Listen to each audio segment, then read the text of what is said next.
Hello, I'm Abigail Harmon, and I'm here today to talk about limestone, a soft, sedimentary rock.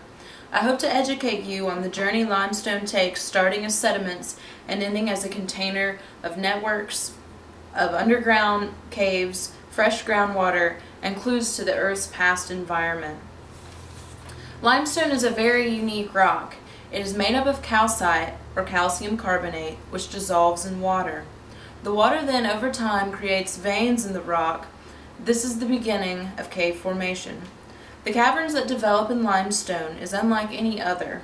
Limestone truly is a wonder. Also, it can tell us about fossilization of sediments and fossil records. Let's start from the beginning with the creation of this wonderful rock. Limestone starts out as shellfish. These organisms extract ingredients out of the water and create a calcium-based shell. As the little creatures die, their shells, skeletal debris, and waste collect at the bottom of the ocean. These warm, calm marine waters begin to accumulate a lot of the sediment. The weight of the sediment itself pushes the sediment further and further down into the Earth's crust. This process of pushing turns the sediment into a rock. This is called lithification. As the sediment is pushed deeper, the pressure begins to compact the rock. Then, heat from the Earth's core is added in. This cements the sediment in place, forming a rock. According to Bob Avakin from the Oklahoma State University, this process alone can take thousands of years, and that doesn't include the time it takes to bury it.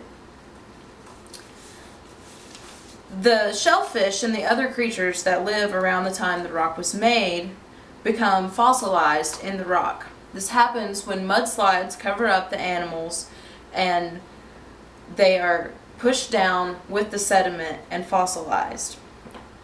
These fossil records can tell us a lot about the environment and the animal life of the time. The next step is a big one. Next is the uplift. This can take a very, very long time. This process takes the buried rock from deep below and takes it up to the Earth's surface. This happens by a very particular process of plate tectonics called compression. This is when two plates are moving towards each other, and when they start to get close, the ground between them begins to buckle, and they start to uplift. These rock layers begin to fold and fault and rise up out of the depths, out of the ocean, and into the air, creating new land. As soon as the rock is exposed, the weathering process begins. In geology, sediments are either being deposited and making new rocks, or current rocks are being weathered away. Limestone starts to dissolve with rainwater. This process starts when the rain collects carbon dioxide in the atmosphere. The calcite simply dissolves and is carried away with the water. Water always takes the path of least resistance, and surprisingly enough, in the case of limestone, sometimes that's right through the rock. This process is unlike any other in the rock world. The water will find cracks, faults, or weak places in the rock.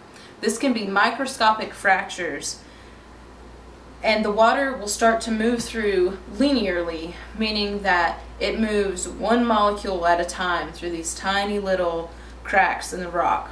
Ever so slowly, this turns turbulent, meaning instead of linearly going one at a time through, it starts to circle through.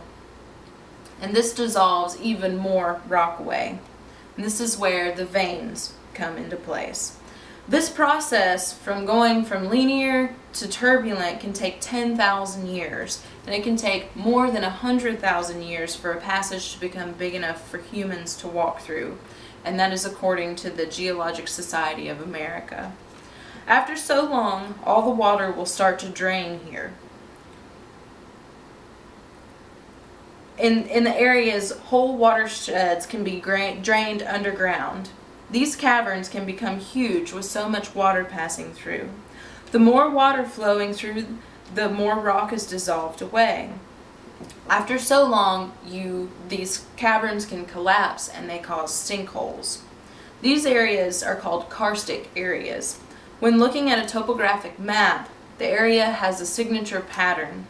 Along with sinkholes, the water seems to randomly go underground and pop up elsewhere And these places where it pops back up are called springs. And this can be far or near the area where the water goes underground.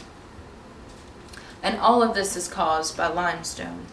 Limestone is a very interesting rock. From its birth lithification to its death by erosion, it's a long story, but many things can be learned from it, such as past environments and how to locate fresh groundwater, which we all need.